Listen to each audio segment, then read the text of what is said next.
Jai Gopi Jannavalabha Girivaradhari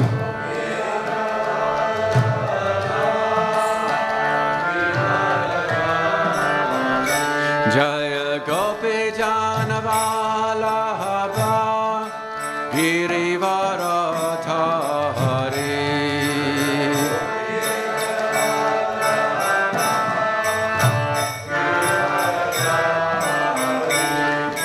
Yashodanandana Braja Janaranjana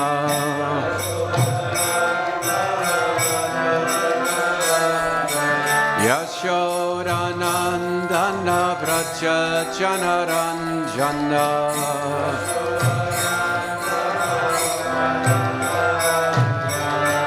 Yamuna Tira Vanachari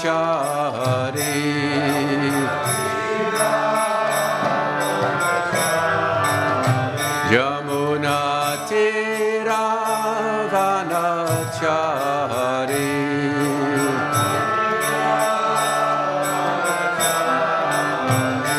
Jaya Radha Madhava Kunja Bihari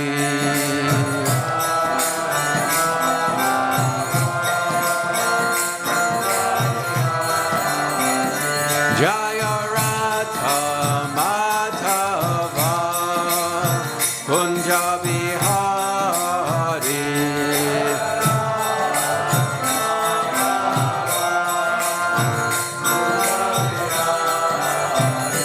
Jai Gopi Jannavalabha Girivaradhari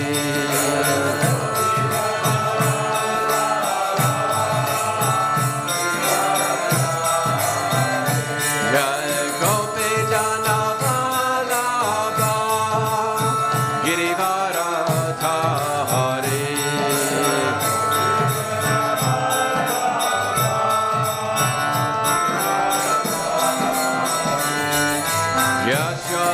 Yashodanandana Braja Janaranjana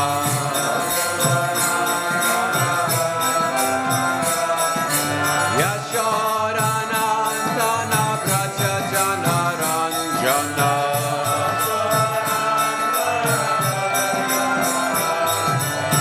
Yamuna Tira Vanachari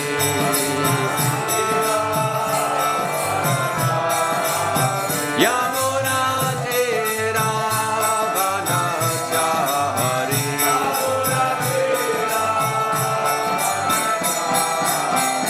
Jaya Radha Madhava Kunja Bihari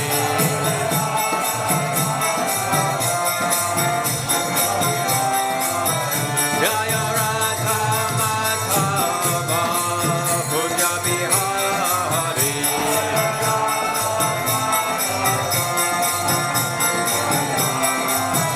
Hare Krishna, Krishna Krishna, Hare Hare, Hare Rama,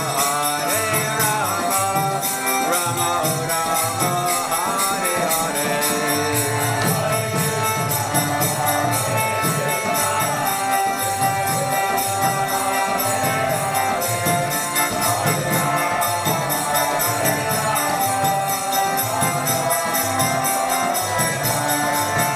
Hare Krishna, Krishna Krishna, Hare Hare, Hare Rama, Rama Rama, Hare Hare.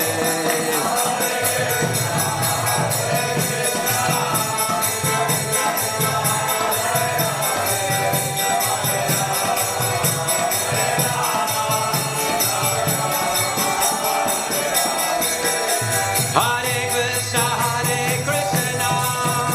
Krishna Krishna, Hare Hare, Hare Rama, Rama Rama, Hare Hare.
Jayam Vishnupad Paramahansa Parivrajacharya Astatada Sada Sri Srimad Divine Grace A.C. Bhaktivedanta Swami Srila Prabhupada Ki Grantaraj Srimad Bhagavatam Ki Samaveta Bhaktivinda Ki Nitai Gaur Premanandi. All glories to the assembled devotees. All glories to the assembled devotees. All glories to the assembled devotees. All glories to Sri Guru and Sri Gauranga.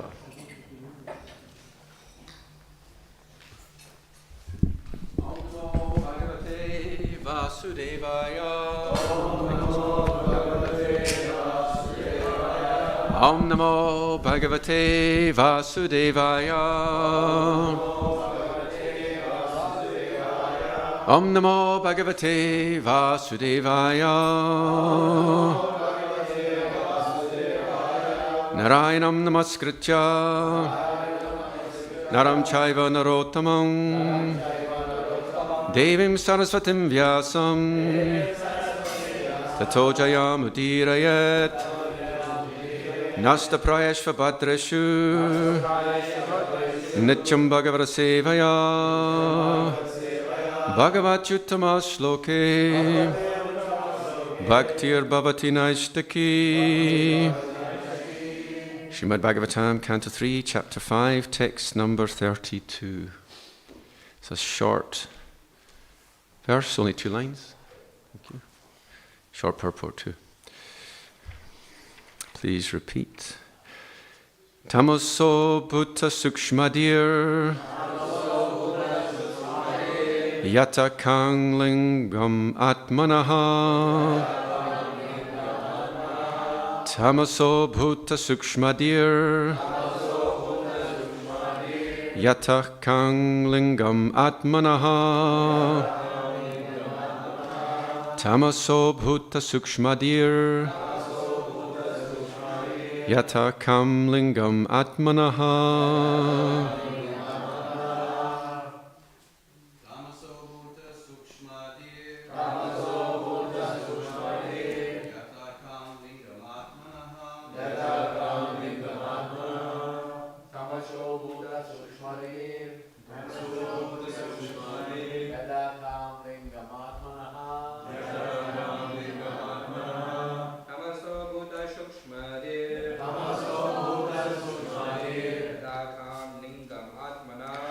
Takam lingam atmanaha.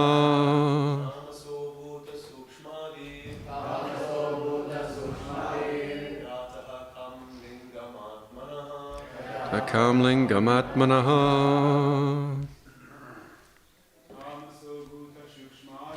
Tamaso bhuta sukshmadhir. Takam lingam atmanaha. Okay, ladies. Tamaso bhuta sukshmadir Yatakam lingam atmanaha. Okay, word for word. Tamasaha, from the mode of passion. Bhuta sukshma adhihi, subtle sense objects. Yataha, from which. Kam, the sky. Lingam, symbolic representation. Atmanaha, of the Supreme Soul.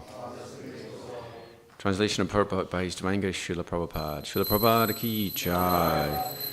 The sky is a product of sound, and sound is the transformation of egoistic passion. In other words, the sky is the symbolic representation of the Supreme Soul. Please repeat. The sky is the product of sound,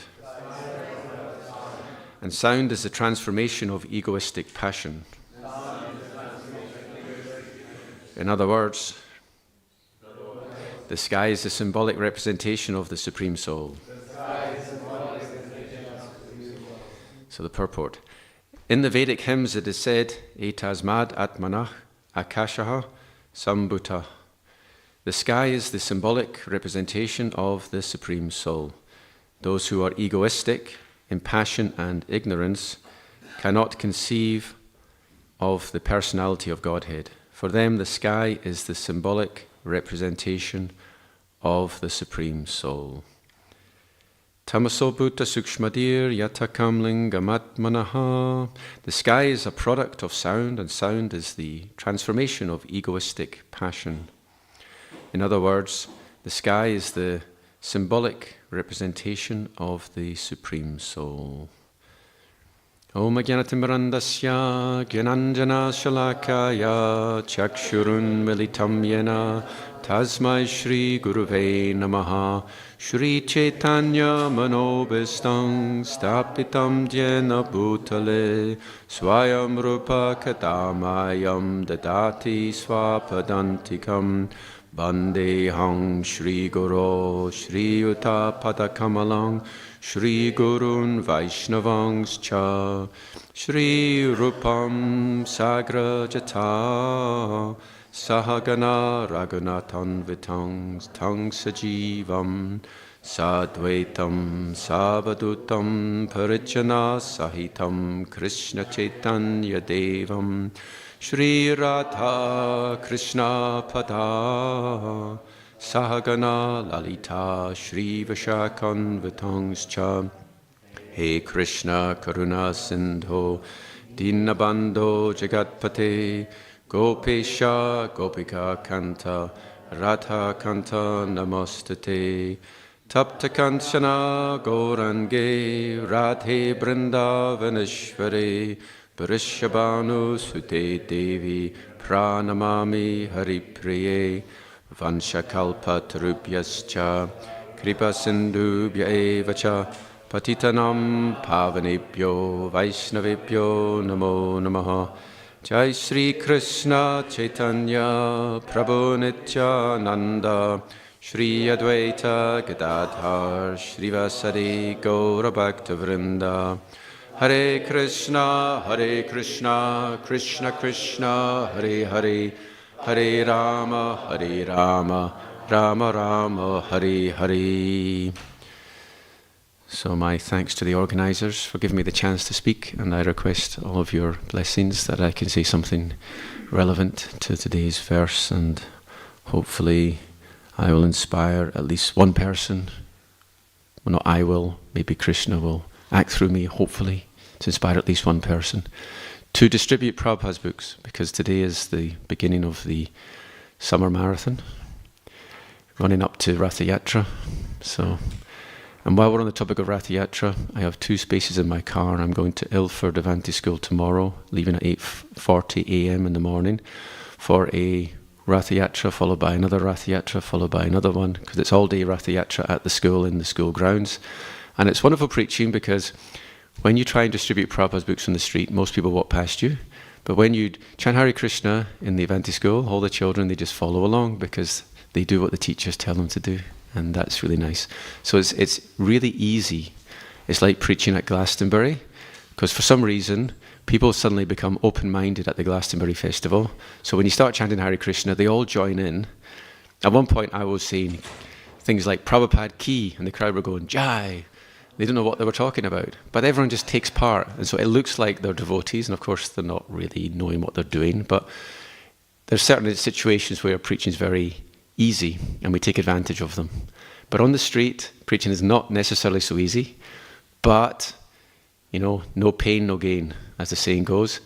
By that austerity, Krishna will be pleased, and then blessings will be showered upon those who make that endeavor. Okay? And it benefits everyone. It benefits the person who's distributing the books. It benefits everyone who comes in contact. And it actually benefits our whole society.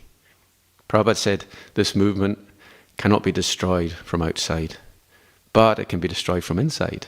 Because Maya can creep in, create divisions and create problems, and things can fall apart. So that's Kali, the influence of Kali, which can influence this movement from the inside. But if there are devotees who are propagating Krishna consciousness. They have good consciousness. They bring that good consciousness back into the temple atmosphere. And all of us, I say us because I'm not going to be distributing books, unfortunately, unless Krishna arranges something. All of us, we will benefit from their association, you see. So I was wondering what to say. So I asked Antaranga Prabhu, and I hope he doesn't mind me saying so. He's a very hardcore devotee. He's very straight down the line, and some of the things he says might be a little bit strong, right? So he said, you should tell people. I said, what should I tell them? Because he's a proper, regular distributor of Prabhupada's books. So I wanted to get his feedback. And he said, you should tell them, he's coming right now, you should tell them that if we do not spread Krishna consciousness, then that is a type of violence. We're actually talking about you, Antaranga Prabhu. And when he said that, I thought, yes, this is actually... I remember reading the Harmonist magazine. Everyone know the Harmonist magazine? This was publication by Bhaktisiddhanta Saraswati, Gaudiya Mat publication. It was talking about meat eating, gambling, intoxication, illicit sex, which we know are the regulative principles that we promise as regulative principles not to follow those things. What do these four things represent? They are the residents of Kali. Yes, first Canto Bhagavatam. Kali resides in these four places. Now, what is interesting, when it comes to meat eating, actually the word suna is used in the Bhagavatam. When we make the vow, we say no meat eating. But actually, in the Gaudiya Mat, they were describing it as ahimsa. We're vowing to be non-violent. And ahimsa has a broader meaning than no meat eating. You see, someone can never eat meat but still be violent. So how could that be? Anyone like to offer an explanation why one could... Anyone? Why would it be violent? How could a person still be violent even if they don't eat meat? Yes? Either their own spiritual path or others. Thank you. You've given two answers and both are correct. Is there any verses you can think of that corroborate that? How about this one? Vritata Shire, Upagina Madad, Bavalshirats Chotra Manobi Ramat, Kautama Sloka Gunana Vadat, Puman Virajeta, Bina Pashugnat, 10:1-4, fourth verse of the 10th canto, meaning that who would not listen to Krishna Katha? Only a killer of the soul would not do so. And what is meant by killer of the soul? One who kills one's own soul by being envious of oneself. Killer of oneself. How could you envy yourself? Well, people do. When people do not act in their spiritual welfare, they're envious of themselves. And one who is a meat eater or a butcher. These people, they cannot spread Krishna consciousness. They cannot have a taste for Krishna consciousness. And therefore they won't want to spread it either. So sometimes people ask, how do I get a taste for reading Prabhupada's books? Well, one answer is, well, try reading them. You see, if you don't read them, you won't get a taste. It's not like I'm waiting for the taste, and then when I get the taste, I will read the book. There has to be an initial, like in the Bhagavad Gita, it says, actions in the mode of goodness is poison in the beginning and nectar in the end. So sometimes we may not have a taste for reading, but if we just apply ourselves, then the taste comes. Here's another reason. If one does not spread Krishna consciousness, then one will lose the taste. One will be known as Jnana Kala. There's a phrase, Jnana Kala. Anyone heard this phrase before? Jnana Kala. So, okay, Sadevaki Sarva Jagan Nivasa Nivasa Bhutam Nitaram Nareji Bojendra Gehe Shikeva Rudha Sarasvati Jnana Kale Yata Sate. Have you got it in front of you?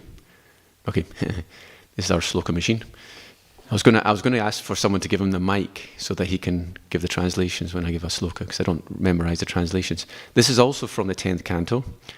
What it says is that Krishna, who is Sarva Jigan Nivasa, he's the residing places of all the universes. All the universes are ultimately residing in the body of Krishna, because from him comes Mahavishnu, and all the universes are residing within the body of Mahavishnu.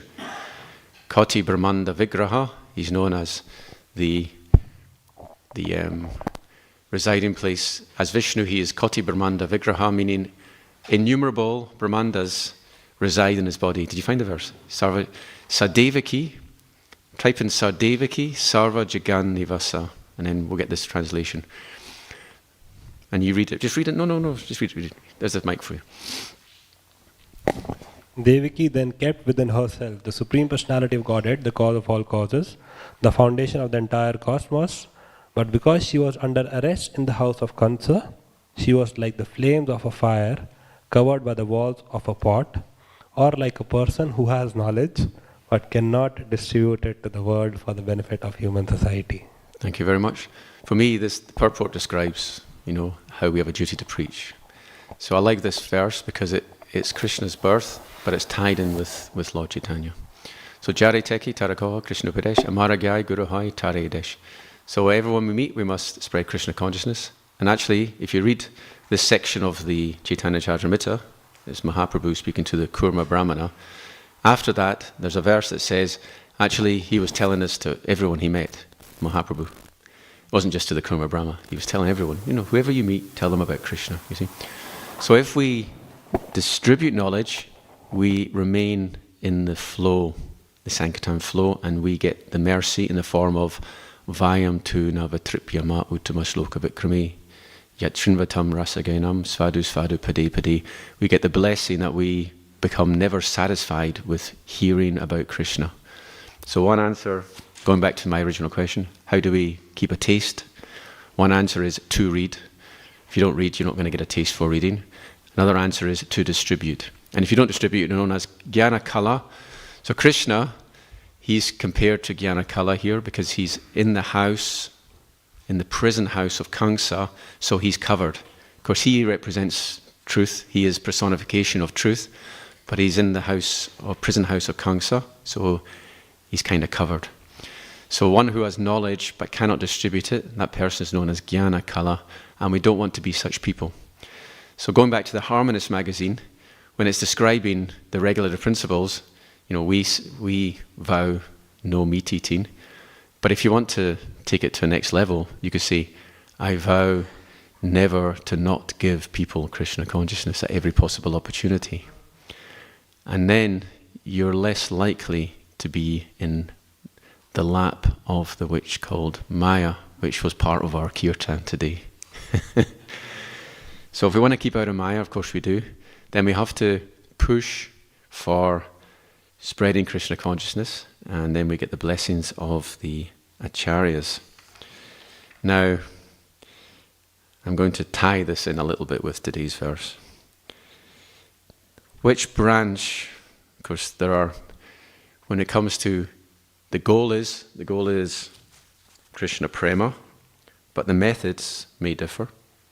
So there's different types of yoga, but they all culminate in Bhakti Yoga.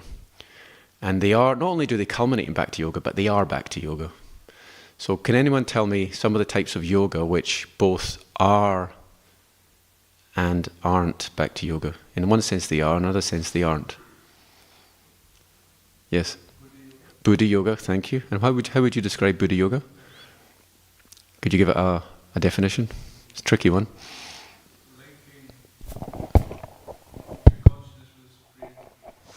Intelligence. Thank you. Yes. I would describe it as communion with the Supersoul. That's the... Buddha Yoga has two phases. There's, in its unright phase, if you follow, for example, if you follow Srila Prabhupada, because he is connected to Krishna, Krishna's talking to you through him. So you don't need to be self-realized to understand, to practice Buddha Yoga, because you're following an acharya who is self-realized. So by taking shelter of someone who is self-realized, you're practicing Buddha Yoga. But on the more mature phase, you're practicing Buddha Yoga because the Supersoul is directly speaking through you, speaking to you. Yes, Antaranga Prabhu. There was one very nice explanation by Baladevidya Bhushan. He says what Jnana Yoga means. He says, he translates Jnana Yoga as process by that by which something is to be known. He explains Jnana means that by which something is to be known. And he says everything, if you select if you select prayojana, if you select the goal, the process which philosophically allows you to achieve that goal is considered to be jnana yoga. But I said for bhaktas, jnana means the process of bhakti, because only by bhakti you can know Krishna. If your goal is Krishna, then only by bhakti you can know Krishna. Therefore, he put the similarity that jnana yoga means actually bhakti yoga, because you engage yourself in a process by which Krishna is to be known. Thank you. Other types of yoga? Yes, karma yoga. So if you notice, where karma yoga is discussed in the Bhagavad Gita, Prabhupada sometimes calls it bhakti yoga, right?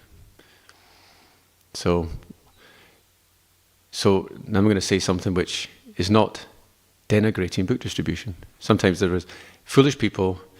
One time some people said book distribution is karma yoga, and some people were upset by that, thinking it was something less. But actually karma yoga is something very, very high, because you're performing activities and it's devotional service.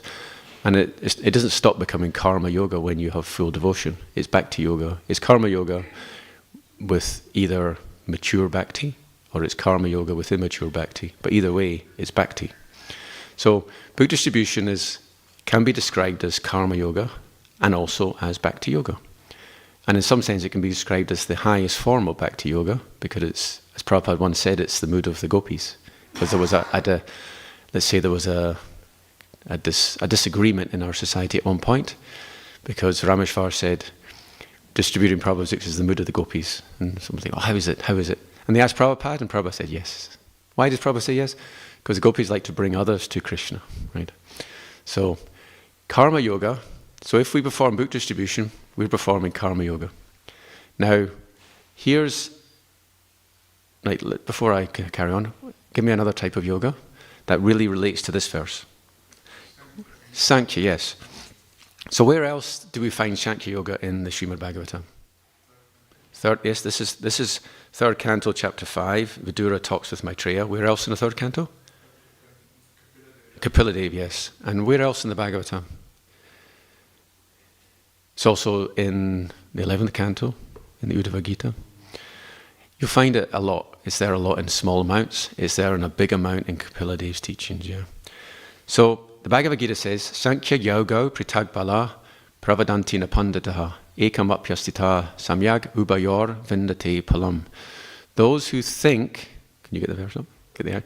Those that think karma yoga or bhakti yoga and Sankhya yoga are different are actually foolish people, because if one applies oneself to both, or to either of them, one will receive the same result. Can you give me the Prabhupada's translation?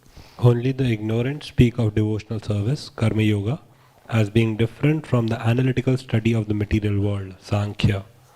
Those who are actually learned say that he who applies himself well to one of these paths achieves the results of both. Thank you very much. Now in the purport, Prabhupada gives an explanation, or an analogy, so to speak, why they're the same. Does anyone know that analogy?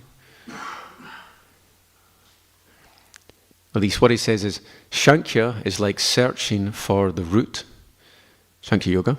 Karma yoga is like watering the root. But the point is, once you've found the root, you're going to water it. So the result is you water the root. But of the two, it's also what Krishna says in the Bhagavad Gita, Tayos tu karma sanyasyat, karma yoga vasishyati. That better than renunciation of work is work in devotion. So let's talk about Baladev Vijayabhushana's, actually, is it Baladev Vijayabhushana's or Vishwanath Chakravarti's? Surrender unto me is a combination of both purports, right? The purports of Surrender unto me by Burijan has the words of, or the commentary of both these acharyas, so I don't know which one it is, but if you read Surrender unto me, and in the verse that we previously mentioned about Sankhya yoga pritag bala, what was the verse number for that? 5.4. Okay, if you read the Burijan's purport, which is coming from our acharyas, it's mentioned that they're the same. The analogy is given, if you're holding a rock and you want to pick up an axe, then you have to first of all drop the rock before you pick up the axe. So in the same way, if you're engaged in sense gratification, you have to first of all give up that sense gratification in order to engage in devotional service, right? So there are like two things going on at the same time. But in this purport it's explained, but actually you accomplish both at once if you perform the karma yoga. Because if you pick something up, automatically you have to drop whatever you're carrying anyway. So if you engage in activities in Krishna consciousness, then automatically your renunciation is taken care of. Now if you have this experience where you're distributing Prabhupada's books in the street and you're really absorbed, then you're not going to be thinking about sense gratification. It's just going to happen automatically. There's no separate endeavor to control your senses because your senses are engaged in Krishna's service. Therefore, karma sannyas, giving up karma, it's good, but karma yoga, as Krishna says in the Gita, is better. So the conclusion is, one of the conclusions is, if we want to control our senses, maybe we just engage in activities of preaching and automatically that will happen, rather than to not preach and try and control our senses, which is harder. So that's why Krishna says in the Gita that karma yoga is better than Sankhya yoga. But we should always remember that they are the same. It's one and different. If we don't think they're the same, then we're foolish, because that's what the verse actually says. So these are some thoughts. Now let's look at the verse again. So we are comparing in the verse, the sky is compared to the Supreme Soul. So here's a question. What similarities are there to the Supreme Soul and the sky?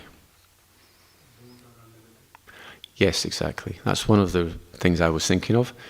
The sky is unlimited, whereas the Super Soul is unlimited. Yes? All pervasive, yes. The sky can enter into everything. The Super Soul or the Supreme Soul can enter into everything. Anything else? So sort of saying the sky is at the backdrop, the resting place. Okay. The Super Soul, the resting place. Yes. And that ties in with Sankhya, because Sankhya, creation comes from subtle to gross. Therefore, the subtle is the resting place of the gross. So the sky is the resting place of air, which is the resting place of fire, the resting place of water and of earth. Any other similarities? Sky is always separate from it's never contaminated. Yes. So you've given exactly all the answers I was thinking of. This it's like one of the proofs that the soul exists is how do we carry the various conceptions of life from one body to another. There must be something more subtle than our desires. Otherwise, how do we continue to exist from one birth to another? So it's said in the Bhagavad Gita, just as the sky or the air or sky carries aromas, in the same way the soul is taking us, our desires are connected to the soul, are taking us from one birth to another, using like that. So the point is, like, the Super Soul is all pervading, but that doesn't mean the Super Soul has to suffer being in the toilet, right? Okay, every element of the toilet seat, the Super Soul's there, but the Super Soul's not there. Prabhupada gives the example of Atlas. The whole universes are all sitting on Krishna, but it's not like Atlas, because Atlas is breaking a sweat. You see pictures where he's kind of like holding the earth. But Krishna holds the earth and it's weightless. Because Sankarshan, the expansion of Balaram, is responsible for gravity. There's a purport in the Chaitanya Charitamrita that says, talking about how, on the hoods of Ananta, all these mustard seeds, so many universes, but they're weightless because gravity is the potency of Balaram, you see. So when Krishna has all the universes in him, there's no burden. Therefore, we have this apparent contradiction in the Gita, how everything is within me, but yet everything is not within me. Both are simultaneously true. In other words, it's a dawdle. I can pick up all the universes and they're light, and I don't even care because I'm blowing my flute. I'm in local Vrindavan playing with the cowherd boys and cowherd girls. And all this work, it's just going on automatically by my potencies like this. So Krishna is Krishna's greatness, that he can simultaneously do all these things, but yet it doesn't distract him from his real business of loving exchanges with the residents of Vrindavan, you see. So this is known as analogy, sky and the super soul. And is there any other reasons why we would consider the sky and the supreme soul to be similar? I've run out of answers, but maybe you've got more. Oh yes, yes. Subtleness. One of the names of Krishna is he is Atokshaja. So what is the meaning of Atokshaja? Beyond the senses, yes. Because aksha, although aksha means the eye, it actually signifies all the senses. So adha akshaja, everything is beyond, he's beyond the senses. He cannot be perceived by our material senses. This is a nice, lovely word. There's another way Prabhupada breaks this down in some of his lectures. Does anyone know? Yes. No, he said Sanskrit, didn't say Hindi. Carry on. Use the mic. The Sanskrit letters, they begin from aksha and end at ja. So they begin at a and end at ksha. Okay. Yeah. Okay. So a, ksha, and then ja means born. Yeah. Okay. But carry on. So adha means who. So everything that can be perceived by senses falls within these letters. So adhakshaja means somebody who's above things which can be perceived by the senses. Or can be spoken in words, right? Because a and ksha means it's like A to Z. Everything that can be spoken by words doesn't cut it, because Krishna's beyond words.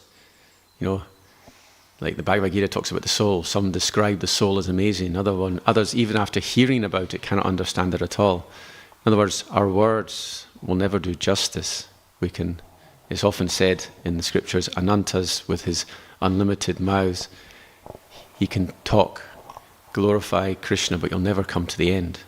So words cannot ultimately do justice to describing Krishna, who is inconceivable. And that appears by itself to be a limitation on scripture, but actually it's not. Krishna Tulya Bhagavata Krishna Tulya Bhagavata Vibhu Sarvasraya Prati Shloki Prati Akshri Nana Arta Kaya. That the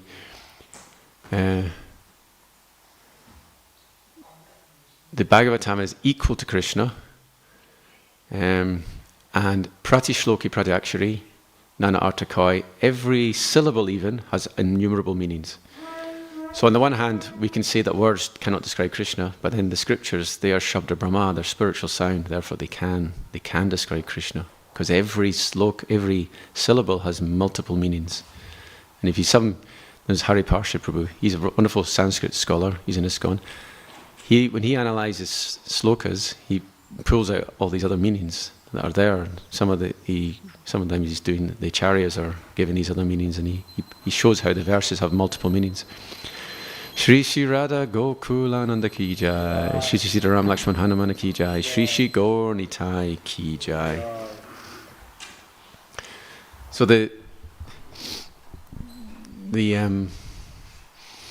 message is actually this.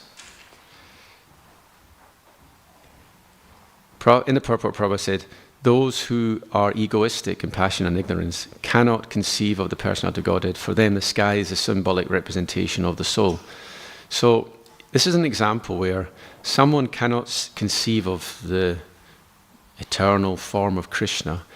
Therefore, they're given something else to conceive of, which will help them on their path. So which type of yoga is that? That's also described in the Bhagavad Gita. Okay, give you a clue. It's chapter 10. No, it's chapter 11. Yeah, opulences of the earth. And what's the word in Sanskrit for opulences? Vibhuti, yes. And there's a famous verse in that chapter. Yad yad vibhutimat sattvam Srimad urjitam evava tatad. What's the next bit?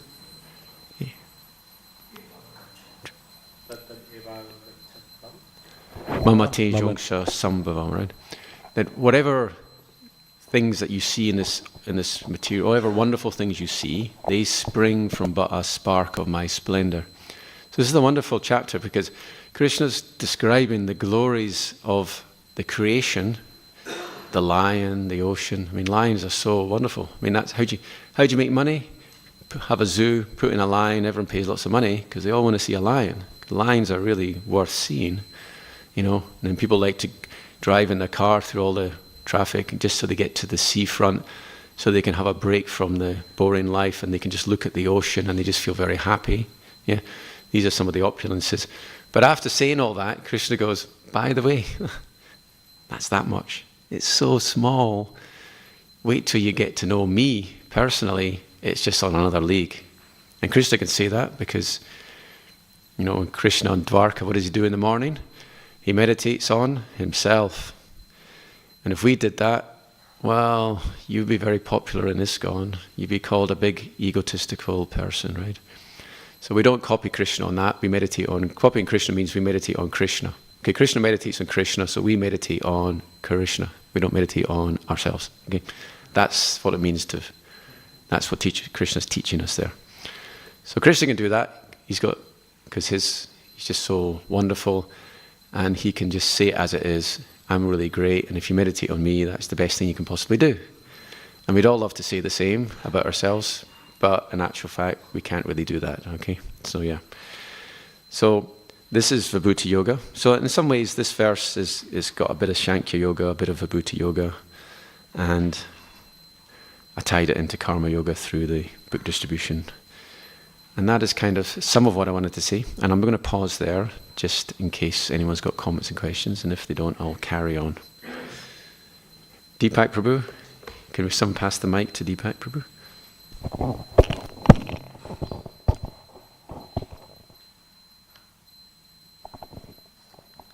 Hare Krishna, thank you. Thank you. There seems to be a discrepancy between the translation in the book and what's on the screen, the Veda base. Oh, really? The word tamasaha, I think when you read the translation, it said from the mode of passion, whereas it should be from the mode of ignorance? Well, I think so, yes. Okay. Funny that when I read it, I thought it was ignorance, not passion. Okay, let's go back to the previous verses. The senses are certainly a product of the mode of passion in false ego. That was 31.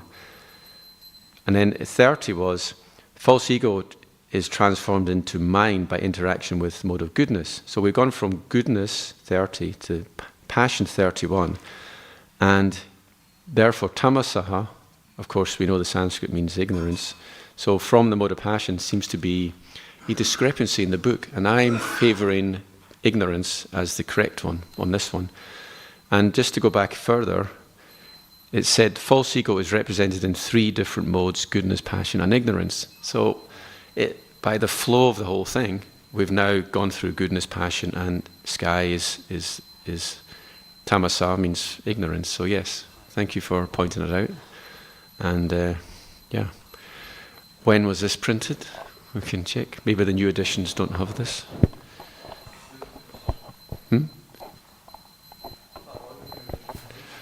Well, then someone needs to contact the VPT and we get this sorted. Let's see which. I mean, this book doesn't look like. Oh yes, this the new cover. Anyway, okay. Thank you, Deepak Prabhu. You'll get a Maha Sweet from the BBT for that. There's a couple of hands up. Prabhu, here Kam is translated as sky. Yes. In other places, Kam is translated as ether. Okay. So, what is the sky? What is ether? We see it many places in the scriptures. Ether is mentioned, sky is mentioned. Okay. What is sky and what is ether? Yeah. Also, when you look at the dictionary, also in the previous times, they used to believe ether is just above the atmosphere. Mm-hmm. This atmosphere we're in is quite polluted with different things. So then when you go above the pollution, then that's referred to as ether. So okay. That's one translation. There's also a substance in chemistry which is called ether as well, when you combine certain elements. And that ether is a liquid or? Yeah. Yeah, I think it's liquid, yeah. I seem to vaguely remember something that when I was doing chemistry at school. Okay, interesting. Well, Sankya's, we mentioned Sankhya going from subtle to gross. So ether is the subtle carrier of sound. First thing is, in this connection, we can understand there's a difference in philosophy between the creation given in our scriptures and the explanation given by modern scientists.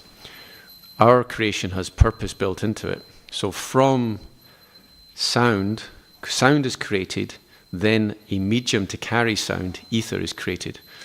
So there's purpose. So you go from purpose to creation. Something's created for a purpose. We start off with consciousness. In order to hear, we create ether. In order to touch, we create air. In order to see, we create fire. In order to taste, we create water, or Krishna creates water. In order to smell, we create earth, right? So when you look at creation, you start off with the sense object, and then the actual medium that carries it comes afterwards. So what is ether? From us, ether is that which carries sound. And in air is that which carries touch. So air is cold, ether won't have temperature, but ether is what we use to hear. It's interesting, I once wrote to Sadhaputta Prabhu, who's hopefully gone back to the spiritual world. He left about 10 years ago or something. Anyway, I wrote to him, I said, in our scriptures it says there's ether, and I said, but modern scientists, Einstein's theory of relativity they tried to measure the ether, and then they discovered that they couldn't measure it. So then, this Einstein, being very creative and very, very much a genius, he then created the whole theory of relativity. But the initial laboratory test was, let's measure ether, because if we're moving through ether, then if you fire a beam of light against the ether and back, if you fire it that way and back, it's going to be a different path length, and we should be able to measure it with our technology. And they discovered there was no result. It was the same both ways. So then that's led to Einstein's theory of relativity. So I pointed out, I said to Sadhaputta, there's no ether. So according to modern science, there's no ether, so how can we justify there being ether? And he replied to me, there's no luminiferous ether, but still, in terms of gravity, for example, you could still say every point in space has a certain gravitational force. So that there can be an ether that carries gravity. There's an ether that carries other substances, other concepts in physics. So anyway, what do I think? That's what I say ether is. Well, I've kind of waffled on a bit, but yeah, I'll invite you to say more. So ether, you're saying, is a medium which carries sound. Yeah. And it's more subtle. So then what's the difference between sound carried in air and sound carried in ether? Okay. And also, what's the difference between ether and vacuum and ether and space? Okay, so if you've ever been to Science Museum, sometimes they have the experiment, they put an alarm clock inside a vacuum and it rings and you can't hear it, right? So according to modern science, which of course is testable and works very well, sound waves are longitudinal waves caused by vibration of particles of air. Therefore, if you remove air, you no longer have sound. So that has been proven by modern science. So when we say sound is an ether, we are now in a sticky situation. How do we justify it? Now, one devotee was sitting on the Vyasasan not so long ago talking about different types of sound. There's gross sound and there's subtle forms of sound. The most subtle form of sound is Shabda Brahma, coming from the Acharyas, coming from Krishna. Therefore it's said, when you hear from the lips of a pure devotee, it will have immediate effect. Prabhupada says the Mahamantra heard from the lips of the pure devotee has an immediate effect. So that type of sound has got a spiritual dimension to it. So for us, sound has different categories, and therefore that's why some sound is uplifting to our consciousness and some sound is not uplifting. So we have our philosophy, which we can't prove with modern science, is that sound has different types, whereas modern scientists will just say sound is the vibration of particles in air. And what was your other part? It was a multiple question. You had several.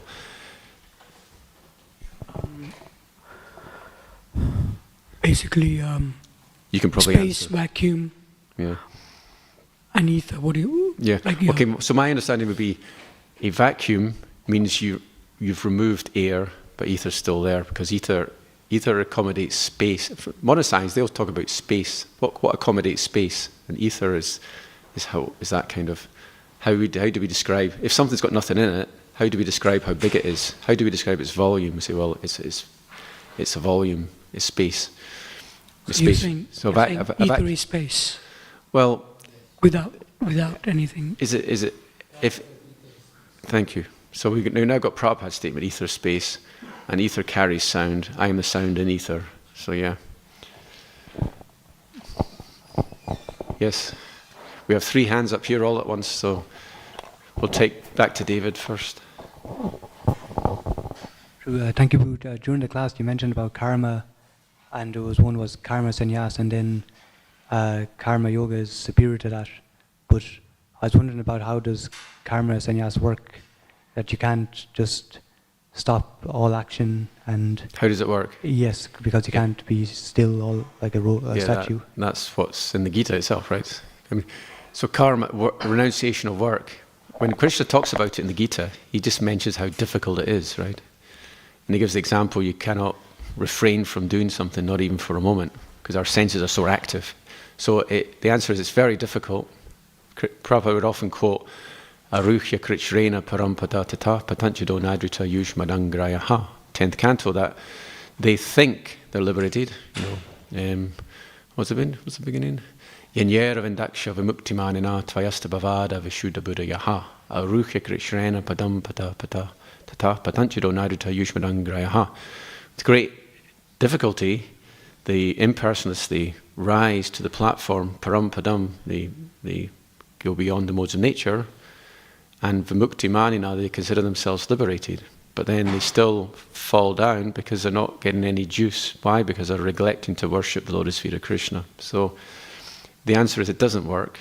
So yeah, it doesn't work. It's a Sanskrit phrase, karma sannyasa, and when Krishna talks about it in the Gita, he says it's not a very good system because it doesn't ultimately, it's not a stable position.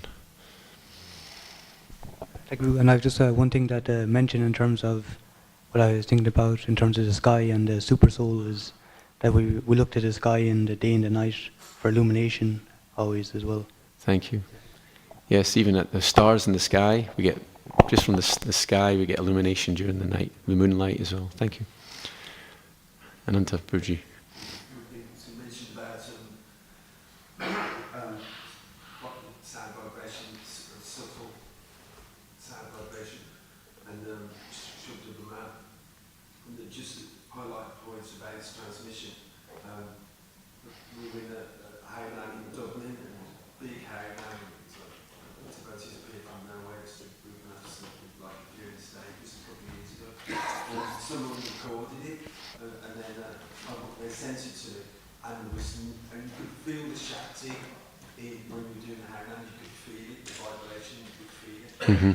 Shoved it around, you could feel it. And then when we saw it on the video, it wasn't there. Okay. It's interesting. But that's a good point, and but I want to say something in response to that.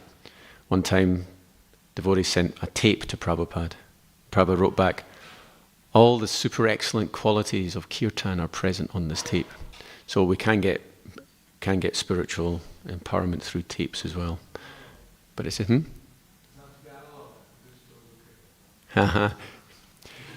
Yes. It was analog. But then with the invention of the CD and everything went digital, then it became a lot of zeros and ones.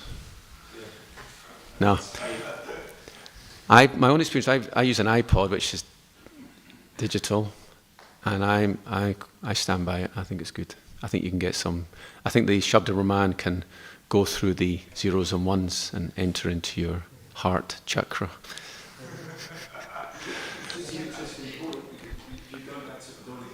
Yeah. Analog presents, at least on the material level, it presents the full spectrum of sound, whereas digital, it's like a grater, it presents slices. Yeah. You have to feel it, not listening. Okay, but look, from the perspective of quantum mechanics, okay, everything is ultimately digital. You have to understand there's the Planck constant, and it just, even modern scientists, they will say, some scientific theories, they say space is actually into little, they're called voxels, like pixels. Space can be quantized. So we don't know, we have this concept of infinite continuity of analog, but the whole nature itself, you look at some of the scientific theories, they work on zeros and ones as well. So it could be a case that our reality is ultimately digital anyway. It's all about information and zeros and ones. That's basically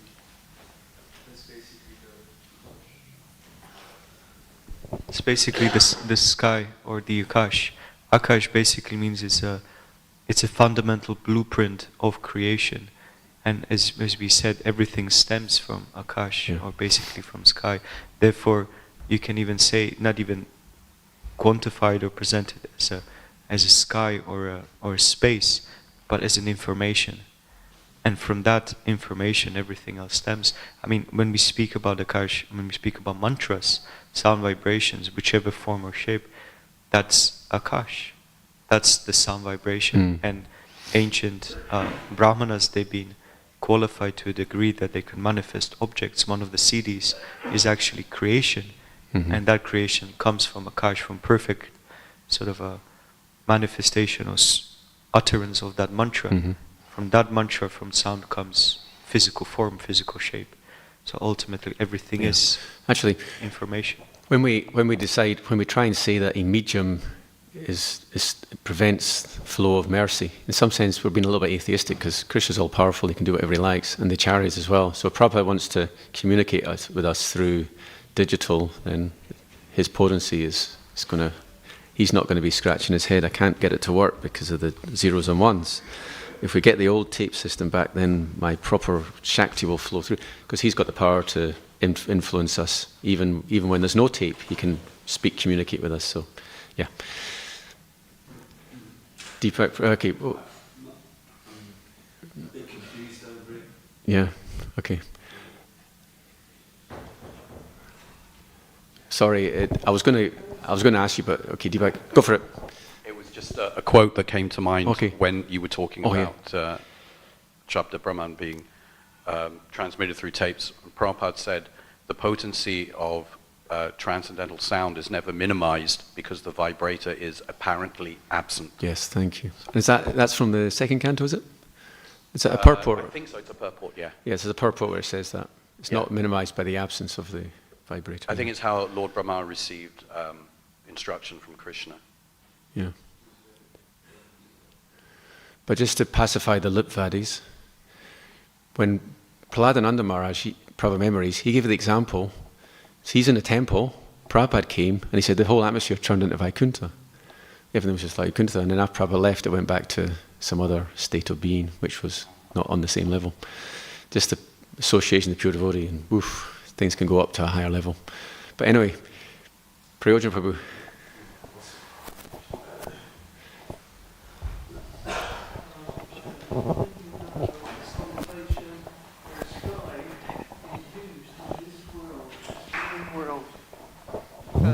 I just want to speak that somehow something had been set up which creates ignorance in the sky TV. Because people can see anything they want. It's a distortion that you'll reach the sky, just watching all this stuff. And actually you do become more and more degraded if you're not careful. It's something to watch for.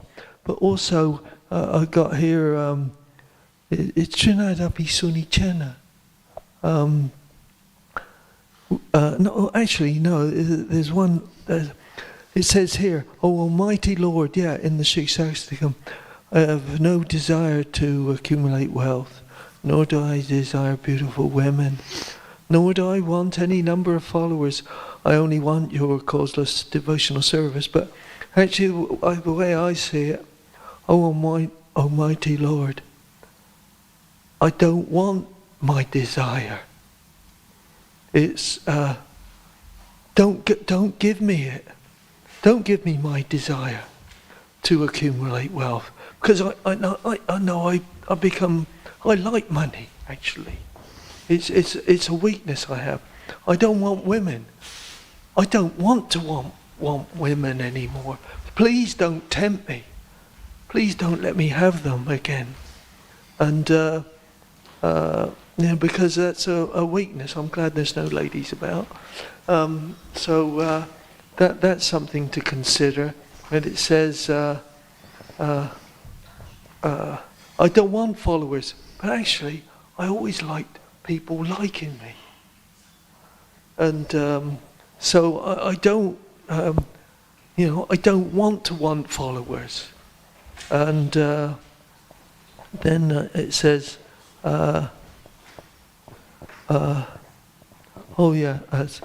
please pick,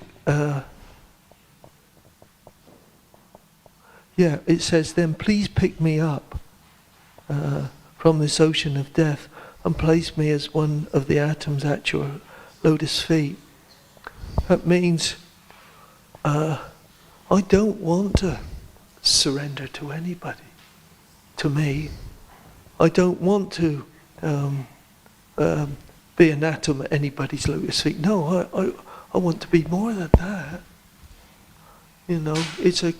I'm just thinking all these things. So, and the other one, I remember in London, there was a person, he came up to me. He says, Krishna's a killer. He's a murderer. He's killed millions of people, and so before I got involved with it, and I could have argued the point. No, you really mean this. No, you're misunderstanding.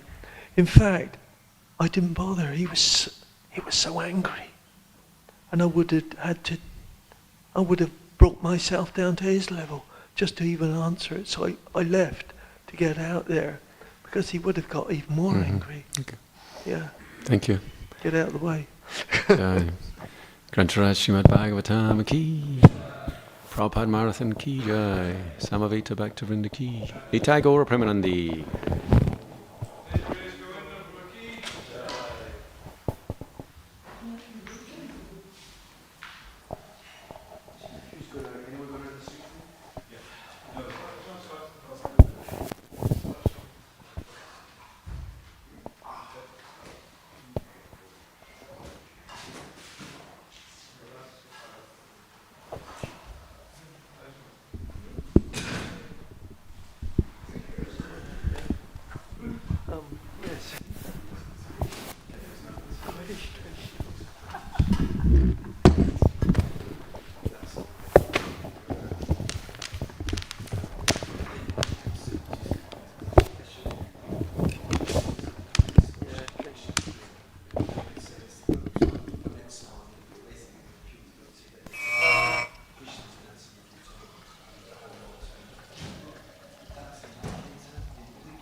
they have a lot of managerial roles.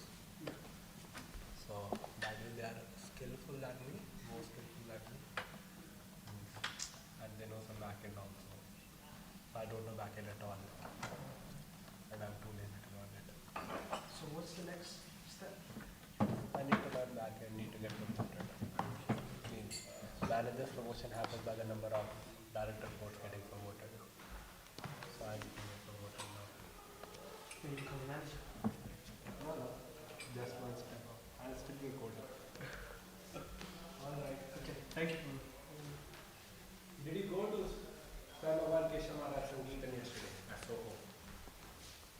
I didn't know. 2036 it was there. No, I didn't know. I wanted to go, but I was wondering, I didn't go to If I had gone to office, so straight over there. The Dakshina we should ask you. Today, Wednesday, they have every Wednesday they have Wednesday night people move from home. Like they have yeah, like same as the increase my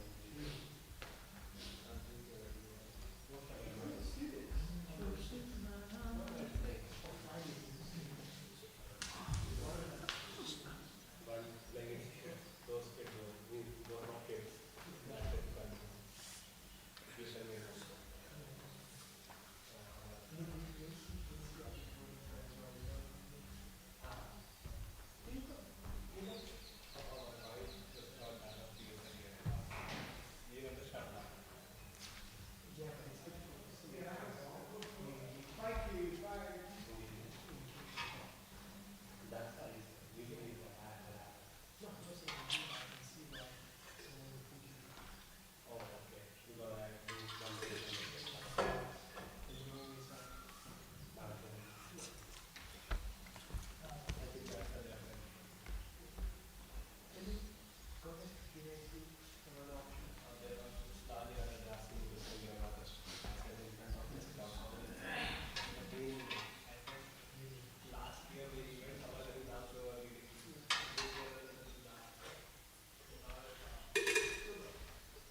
बहुत ही मीठा ना तो बहुत ही मीठा sugar मीठा नहीं रहता है गुड़ गुड़ तो शुगर गोल्डन शुगर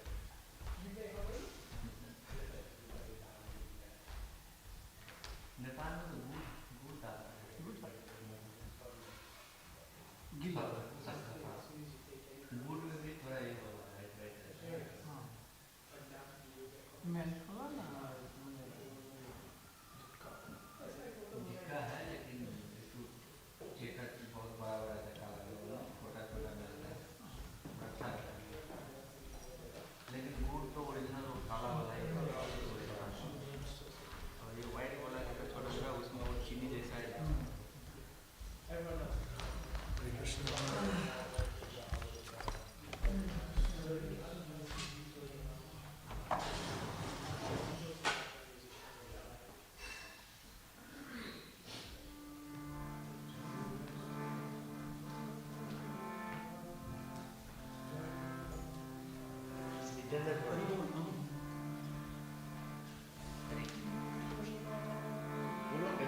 बढ़िया कैसे हुआ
Krishna Chaitanya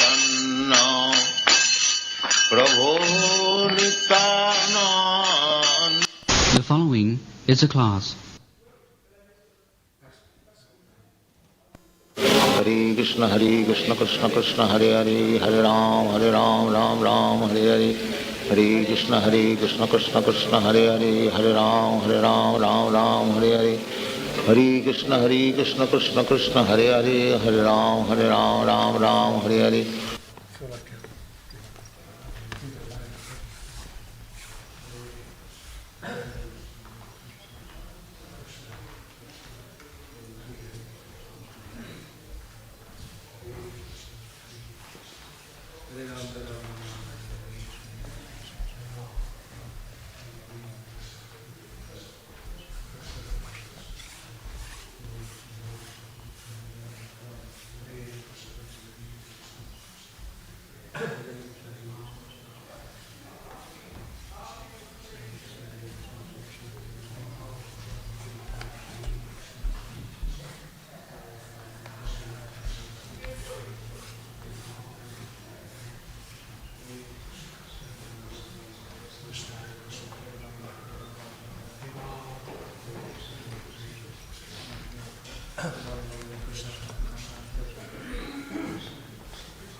Thinking.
Days back, पक्का सही है।